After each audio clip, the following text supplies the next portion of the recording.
Assalamualaikum warahmatullahi wabarakatuh. Bismillahirrahmanirrahim. Alhamdulillahi rabbil alamin. Wassalatu wassalamu ala asyrafil anbiya'i wa imamil mursalin sayyidina wa habibina wa maulana Muhammadin wa ala alihi wa ashabihi wa tabi'ina wa man tabi'ahum bi ihsan ila yaumiddin. Hasbunallahu wa ni'mal wakeel, ni'mal maula wa ni'man nasir, wa la haula wa la quwwata illa billahil aliyyil azim. Allahumma anfa'na bima 'allamtana wa 'allimna ma yanfa'una bi rahmatika ya arhamar rahimin. Amin ya rabbal alamin. Semoga umum seluruh pengurus DKM Nasir dari Al-Farouk, Ketua DKM Bapak Haji Abdul Jabbar, Al-Asatidzah Al-Kiram, para asatidz, para tokoh masyarakat, Ustaz Sukamto, dan para penggiat majelis ilmu, Om Rio dan teman-teman, seluruh jamaah Bapak Ibu yang hadir pada kesempatan malam hari ini. Semoga kita semuanya Allah sehatkan lahir batin kita, Allah tambah keberkahan hidup kita, dan senantiasa istiqomah di dalam ketakwaan. Amin ya rabbal alamin. Dan juga yang kita hormati abang saya Pak Jabir, alhamdulillah. Alhamdulillah wa syukurillah. Bapak Ibu, pada kesempatan malam hari ini kembali Allah kumpulkan kita di salah satu taman surganya Allah, yaitu majelis ilmu. Semoga langkah kaki kita benar-benar Allah catat sebagai amal soleh, amal yang akan menghantarkan kita kepada surganya. Amin ya rabbal alamin. Pada kesempatan malam hari ini kembali kita lanjutkan kajian Tasawwuful Ibad, dan kita memasuki maqalah atau nasihat yang ke-21 yang membawa kita, bisa dibuka halaman 7 kalau di kitab saya, halaman 7 baris ke-6. Bismillahirrahmanirrahim. Wal maqalatul hadiyah wal ishruna. Qila la gurbata lil fadil wala waqona lil jahil. Artinya maqalah atau nasihat yang ke-21. Qila disampaikan, la gurbata, tidak ada keterasingan, tidak ada keterasingan lil fadili, bagi orang yang mempunyai kemuliaan, wala waqona, dan tidak ada tempat tinggal, rasa betah tidak, lil jahili, bagi orang yang bodoh. Nasihat ini sangat singkat namun padat sekali. Tidak ada keterasingan bagi orang yang mempunyai keutamaan. Pengertian orang yang mempunyai keutamaan itu ada dua hal. Satu, dia mempunyai ilmu yang diamalkan. Yang kedua, dia mempunyai akhlak yang mulia. Itu namanya fadil dalam bahasa Arab. Mempunyai ilmu yang diamalkan, akhlak yang mulia, dimanapun dia berada, dia akan merasa seperti di rumahnya sendiri. Dimanapun dia berada, dia selalu punya tempat di hati masyarakat. Dimanapun berada, semua orang pasti akan menerima keberadaan dia. Itu kalau orang itu mempunyai al-fadil, kemuliaan, yaitu punya ilmu dan diamalkan, dan punya akhlak yang mulia. Betul nggak Pak? Berbeda kalau ada orang punya ilmu tapi nggak diamalkan. Artinya ya sekedar wawasan luas, tapi nggak pernah mengamalkan dan nggak pernah memberikan contoh kebaikan kepada masyarakatnya. Apalagi kalau ditambah tidak punya akhlak yang mulia. maka dimanapun dia berada justru tidak akan betah, merasa asing dimanapun dia berada. Bahkan di dalam keluarga sendiri pun dia akan merasa asing, terasingkan. Jadi di sini menjadi penting, artinya khususnya bagi perantauan. Seringkali orang perantau itu ngomong begini, saya mah nggak betah di sini, enakan di kampung sendiri, ada bahasa begitu. Padahal sebenarnya dimanapun kita berada ini bumi Allah, sama. Mau di Jawa Tengah, di Jawa Barat, Jawa Timur, mau di luar Jawa sekalipun itu sama.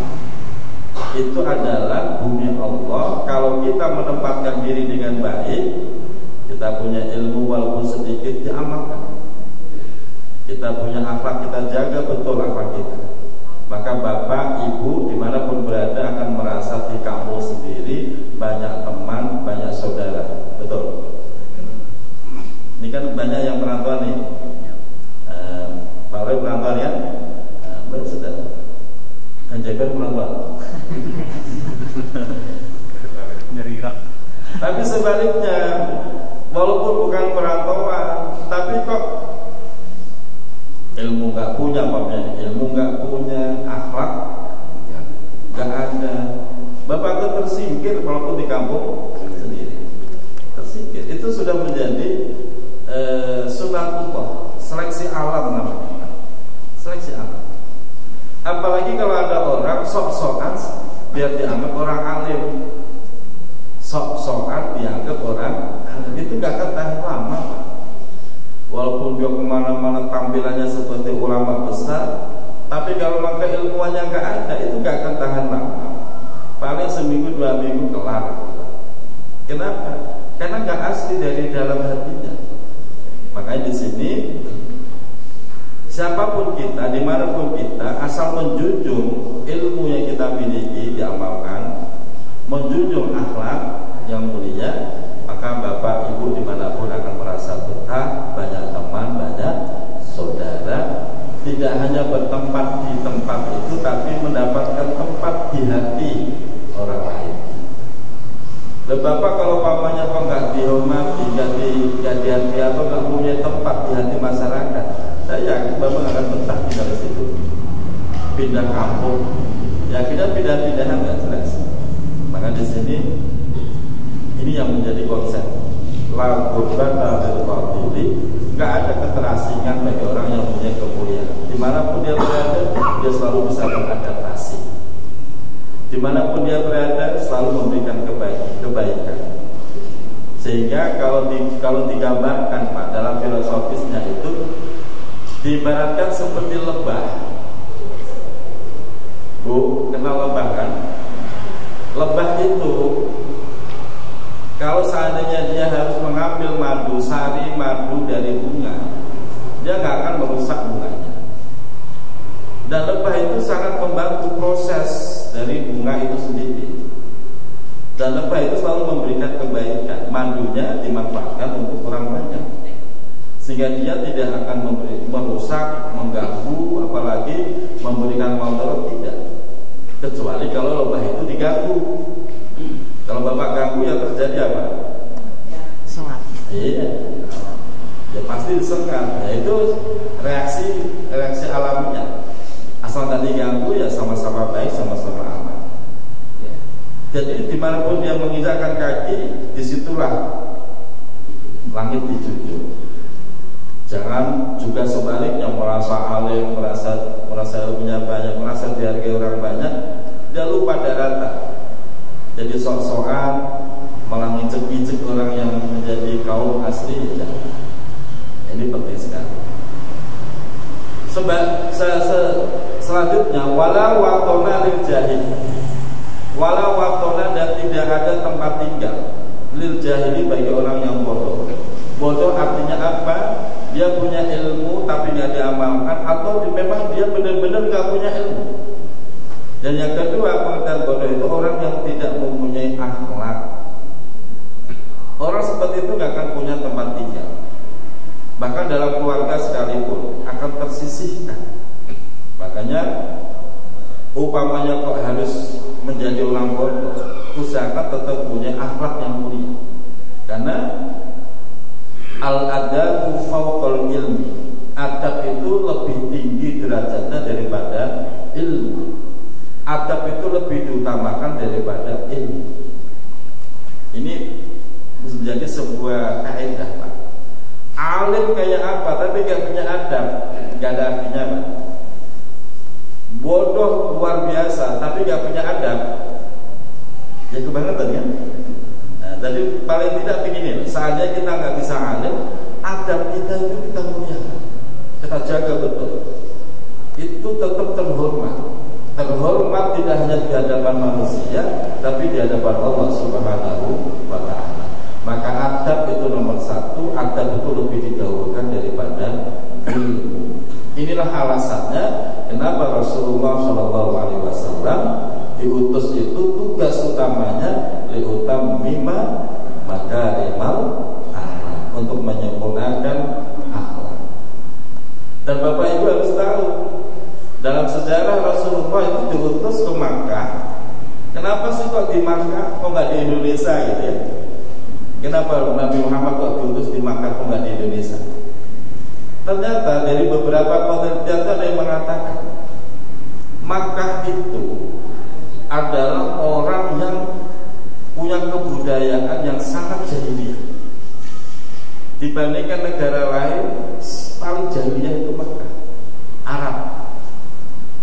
Maka disebut jahiliyah itu karena punya sifat, punya kebiasaan yang sangat-sangat zalim. Bagaimana tidak? Orang jahiliyah itu tega membunuh anak perempuannya, mengubur hidup-hidup anak perempuannya. Coba Bapak Ibu resapi itu. Dosa terbesar orang jahiliyah dulu adalah tega mengubur hidup-hidup anak perempuannya. Di belahan bumi manapun itu tidak pernah terjadi dosa seperti itu. Ini penelitian sejarah. Di belahan bumi manapun, sebejat-bejatnya orang, itu nggak pernah terjadi namanya ngubur anaknya hidup. Dan itu dilakukan orang Arab, sehingga disebut jahiliyah itu sangat zalim sekali. Maka disitulah Rasulullah diutus pertama kali turun di Arab, di Mekah, karena akhlaknya yang sangat jahiliyah. Orang Indonesia ya ada jahiliyah tapi nggak separah itu, nggak separah itu. Paling orang Indonesia dulu itu maksiatnya apa? Mabuk, judi, perempuan, paling begitu. Umpamanya kok harus bunuh-bunuhan itu sama-sama laki dewasa. Nggak ada ceritanya sampai tega membunuh anaknya, mengubur anaknya hidup-hidup. Dan disinilah pentingnya bagaimana akhlak itu dijaga. Dan di dalam hadis yang lain Rasulullah SAW juga mengingatkan kepada kita, kun fid dunya ka'annaka gharibun.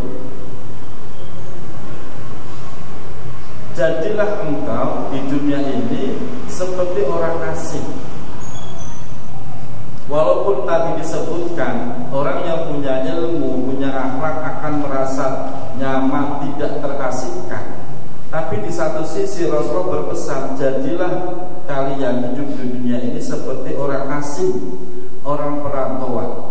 Justru kita disuruh begitu, Pak. Kenapa demikian?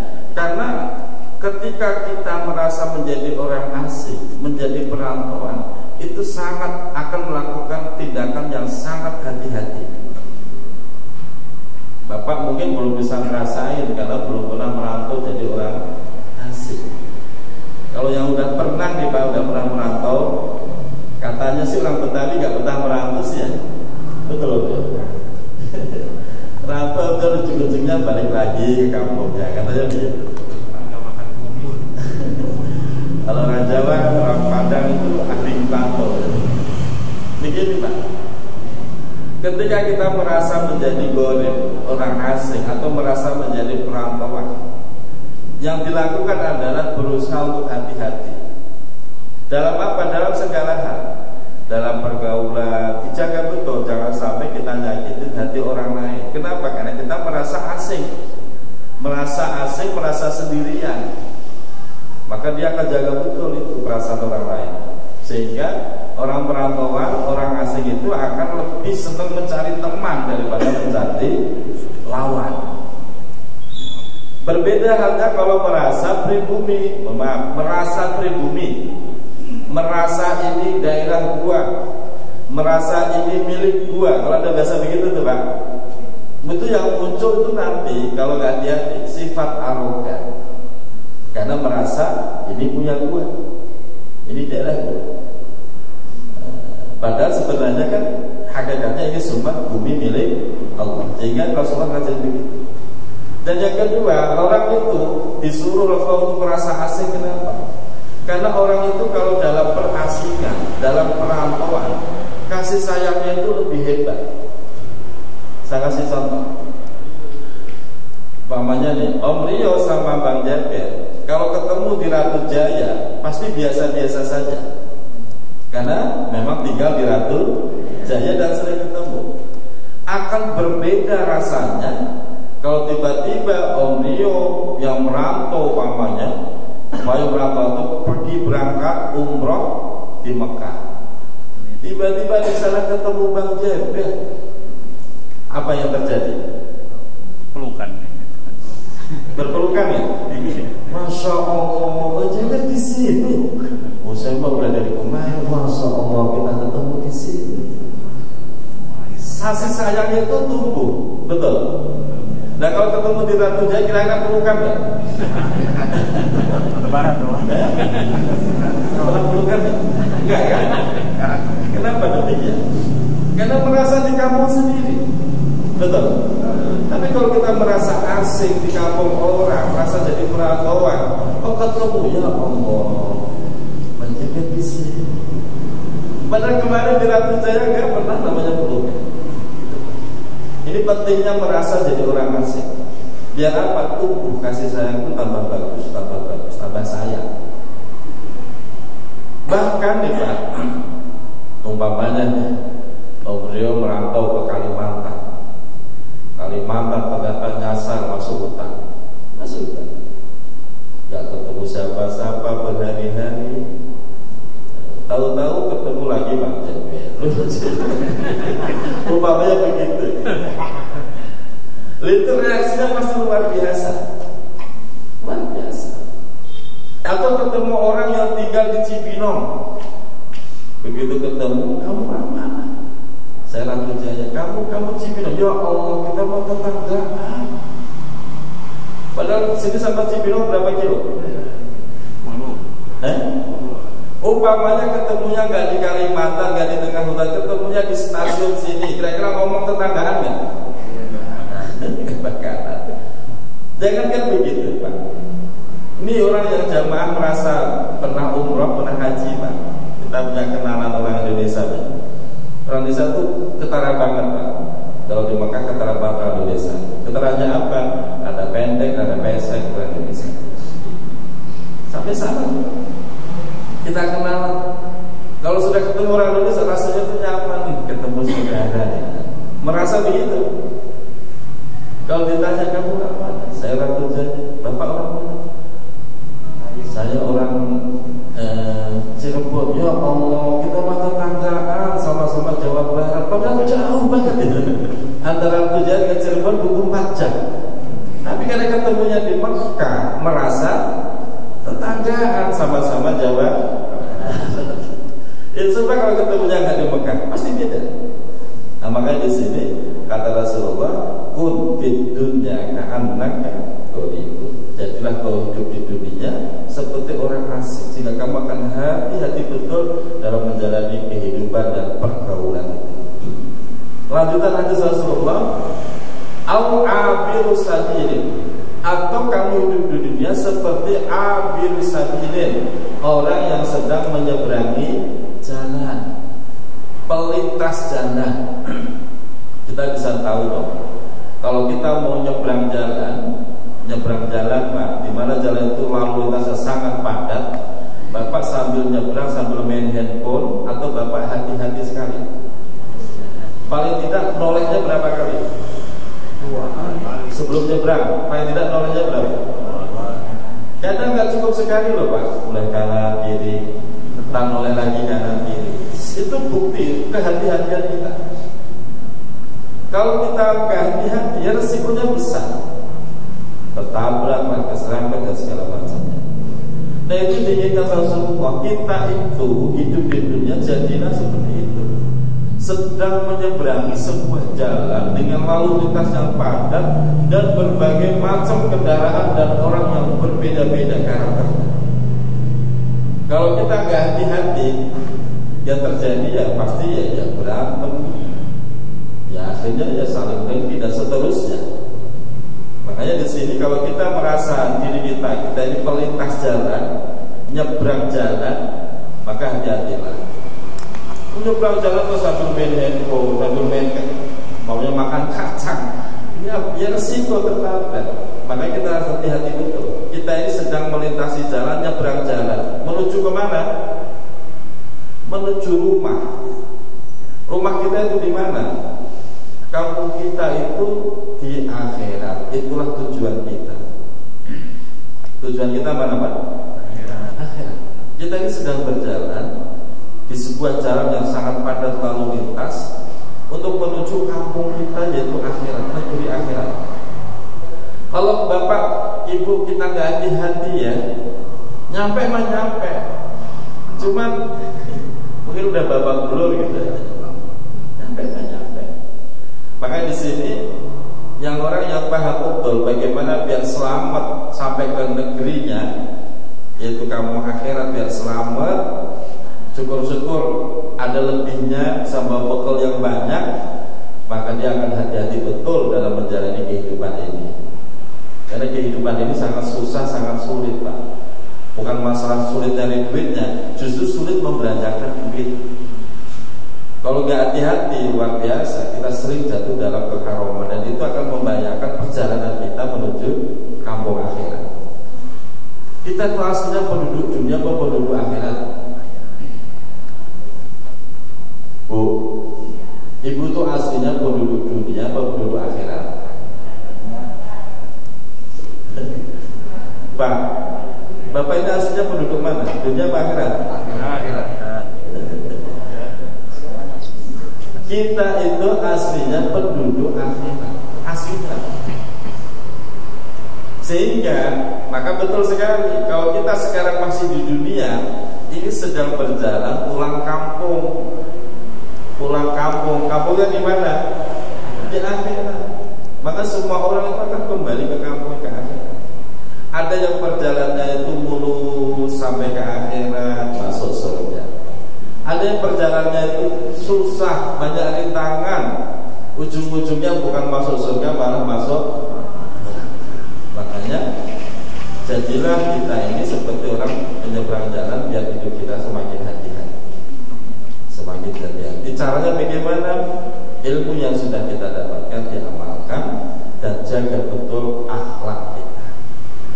Akhlak kepada siapa? Ya, ada 3 hal. Akhlak kepada Allah, hubungan kita dengan Allah. Akhlak dengan sesama manusia. Yang ketiga, akhlak kepada alam semesta. Jangan bikin kerusakan, jangan bikin alam ini menjadi berantakan. Jangan. Itu 3 akhlak kita jaga. Sehingga ulama-ulama dulu ngajarin betul Pak. Ulama itu yang benar-benar sudah masuk pada level kemakrifatan itu nggak berani melakukan tindakan yang tidak ada manfaatnya. Jangankan menzalimi manusia, menzalimi tumbuhan itu nggak tega. Beliau kok nyabut rumput tanpa tujuan yang jelas, itu nggak akan tega. Malah seandainya kok nggak sengaja mencabut rumput, itu nangis, ya Allah, istighfar. Astagfirullahaladzim, saya menyabut rumput, saya menzalimi rumput. Sampai segitu hebatnya akhlak beliau. Nah kita kan kadang-kadang enggak. Seperti bapak nih, bapak digigit nyamuk, dibiarkan saja apa dipukul nyamuknya? Malah kadang-kadang nyamuk gak ikut gigit dipukul juga kan? Temennya yang gak ikut gigit dipukul kan? Ini berarti kita belum ternyata belum sampai ke level itu. Bagi ulama yang sudah tingkat tinggi akhlaknya, ketika digigit nyamuk, dibiarin saja. Alhamdulillah, terusin biar kenyang. Begitu, terusin biar kenyang. Dibiarin saja. Dibiarkan sedekah. Jadinya sedekah. Sampai ke level itu loh. Sayangnya itu akhlaknya yang mulia. Digigit nyamuk itu dibiarkan. Biar tenang, nyaman, udah kenyang, udah. Kita kan enggak, yang gigit kita pukul, teman-temannya juga kadang-kadang yang pakai raket ya Pak, sudah gitu. Jadi kita ternyata masih jauh, tega Pak, masih tega ya. Nah, akhlak-akhlak seperti itu, nah itu yang harus kita bangun, kepekaan sosial, kepekaan kita terhadap alam. Oleh itu kok bisa terjadi Pak, alam ini benar-benar subur makmur, gak akan kehilangan keberkahannya. Makanya rusaknya alam itu karena tangan-tangan yang tidak bertanggung jawab, gak punya akhlak terhadap alam itu, dieksploitasi tanpa ada aturannya, akhirnya hancur alam ini. Maka jangan heran nanti sudah mulai banyaknya namanya gunung meletus, tsunami, gempa bumi, itu semua ya karena ulah kita. Kalau jujur begitu Pak. Bumi yang menjadi paku bumi, keseimbangan biar bumi ini anteng, gak gampang gempa, itu kan gunung Pak yang menjadi paku buminya. Nah gunung sekarang itu sudah mulai pindah, jadi jalan dikeduk, diuruk, diratain, jadi jembatan macam.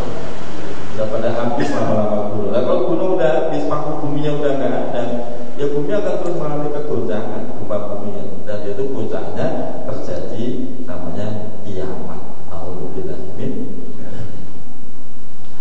Selanjutnya Bapak Ibu yang dirahmati Allah, hadis berikutnya, maqalah berikutnya, wal maqalah tsaniyah wal ishruna, maqalah nasihat yang ke-22. Kila man kana bit ta'ati indallahi qariban kana bainan nasi qariban. Man, siapa saja, karena yang mana orang tersebut bit ta'ati dalam ketaatan, maka orang tersebut indallahi di sisi Allah qariban, menjadi dekat sekali. Sebaliknya, karena bainan nas, dan orang tersebut bainan nas, di antara manusia atau di hadapan manusia, qariban, akan merasa asing. Orang itu kalau semakin hebat ketaatannya, semakin hebat ketakwaannya, di hadapan Allah dia merasa dekat, nyaman sekali, pengen berlama-lama terus di dalam ibadah dan doanya dan zikirnya. Tapi orang itu akan mengalami sebuah proses di mana dia justru akan mengalami merasa asing kalau di hadapan orang banyak, merasa asing kalau di sebuah acara yang melibatkan orang banyak. Dan itu benar-benar terjadi Pak. Orang yang ketakwaannya luar biasa itu malah gak senang tampil di depan. Itu sering saya menyaksikan kejadian seperti saya dapat cerita dari guru saya, Mbah Kiai Arwani Kudus Pak. Itu seorang mursyid, guru tarekat, seorang mukri yang benar-benar hafal Quran dengan syarat yang luar biasa. Itu gurunya guru saya. Jadi kalau Mbah Arwani itu berarti kakek guru saya. Itu sangat akhlaknya luar biasa. Ketika dalam sebuah acara beliau diundang, beliau datang, dan beliau itu gak mau dijemput. Datang, kalau jauh ya naik bus. Begitu datang ya sudah, duduk di mana saja yang lega, duduk. Dan kebetulan yang undang panitia yang ada di situ itu gak ada yang kenal Mbah Arwani itu yang mana, itu gak ada yang kenal. Kita duduk aja di situ. Sementara panitia inti itu nunggu-nunggu mana nih Mbah Arwani kok gak datang-datang. Padahal dari dati sudah datang. Sampai segitu akhlak. Tidak kok terus menampilkan dirinya, saya seorang kiai, saya yang akan memberikan ceramah, saya harus duduk di depan, nggak begitu. Maka rata-rata ulama-ulama hebat itu justru berusaha menyamarkan dirinya, dari pakaiannya berusaha menyederhanakan. Sehingga kadang-kadang Pak, kita itu kalau nggak kenal betul, kita sering tertipu. Ini kiainya yang mana? Kita sering nggak kenal, karena sangat sederhana dari segi penampilan dan pakaiannya. Kalau di Jakarta, mohon maaf nih, di kota-kota besar itu beda sekali. Untuk mengetahui ustadznya gampang sekali, dilihat dari pakaiannya udah beda. Betul? Oh, ustadznya pasti itu. Dari mana ketahuan? Pakai jubah rakaat 2, pakai udeng-udeng, udah ketahuan banget tuh. Kita gampang nebak. Tapi ulama-ulama sudah semakin hebat, semakin dipersona Allah, itu mencoba menyederhanakan kehidupannya. Dan ini penting sekali Bapak. Dan dalam urusan pakaian itu sangat penting sekali. Dan nanti begini, kalau kita berpakaian karena mengharap atau tujuan kita karena Allah, Bapak pasti akan berpakaian apapun merasa nyaman, gak perlu ribet. Berbeda kalau Bapak Ibu berpakaian karena mempertimbangkan bagaimana penilaian orang, maka Bapak Ibu akan ribet pakai pakaian. Bisa 2-3 kali ganti baju itu. Begitu udah pakai baju nih, dia ngaca. Kalau ibu-ibu kan kalau ngaca nggak cuma sebelah, Bu, muter dia. Betul, muter itu, depan, samping, belakang itu ngaca semua. Dia sibuk. Ntar kadang ada yang nggak matching aja, dia ganti bajunya. Ini nggak pas nih, ganti lagi. Ntar muter lagi, nggak pas nih, ganti lagi. Kenapa kok sih kok ribet begitu? Karena ibu berpakaian lebih mempertimbangkan bagaimana nanti penilaian orang. Betul? Sehingga ribet sekali. Tapi kalau kita berpakaian karena yang penting Allah ridho, aurat tertutup, dia pakai baju apa aja yang nyaman, nggak ribet begitu. Makanya di sini itu yang dilakukan oleh ulama-ulama hebat seperti itu. Dan sebaliknya, orang semakin taat pada Allah, itu nanti di hadapan manusia akan merasa asik Pak. Sehingga dia nggak senang untuk tampil di depan umum, nggak senang untuk dihormati banyak orang sampai dicium tangan bolak-balik dan begitu. Dia nggak senang. Allah lebih senang menghindar. Berbeda kalau ulama yang belum ketaatannya sampai itu malah kalau salaman bukan begini Pak. Maunya apa nih? Pokoknya dicium tangannya, lu puas. Kalau ada ustaz pada begini, justru malah jangan dicium. Maka saya pernah ditanya, Ustaz, yang baik itu ketika tangan kita dicium, kita biarkan atau kita tarik saja? Saya bilang tergantung hati. Kalau hatimu bisa terjaga keikhlasannya, ya biarin saja, cuma tangan aja yang dicium kok, asal gak yang lain. Tapi kalau hatimu gak tahan, kalau cium tangannya hatimu langsung muncul ke sombongannya, jangan mau dicium. Nampak rusak amal, rusak. Apalagi ke samping begini, ada bahaya. Makanya jangan. Kecuali kalau ramah terhadap anak, itu ngajarin akhlak. Biar anak Ustaz siapa namanya? Itu sebenarnya nyindir itu. Satu-satunya. Dan ini menjadi proses Bapak.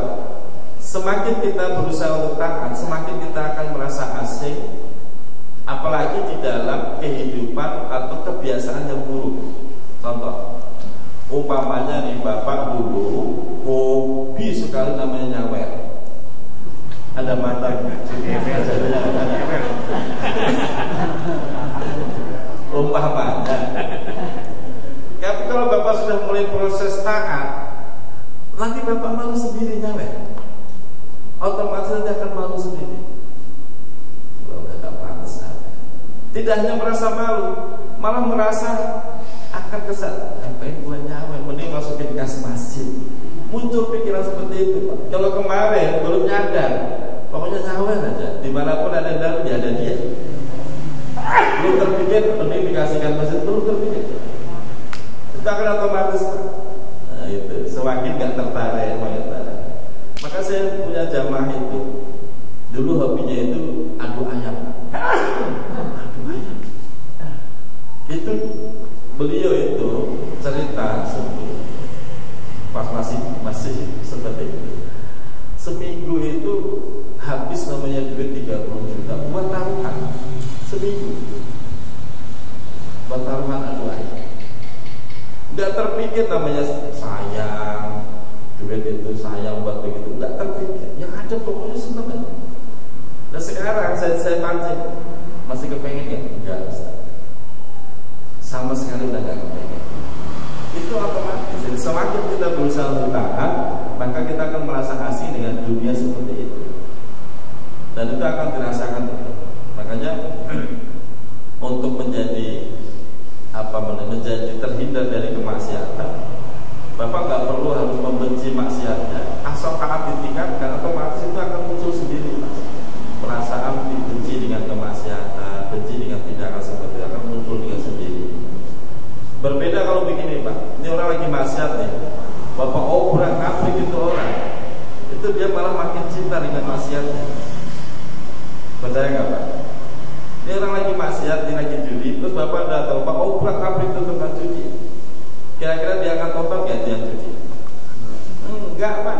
Malah tambah keras, ngelawan, udah begitu, tambah hebat pembelaan dia terhadap yang namanya cuci.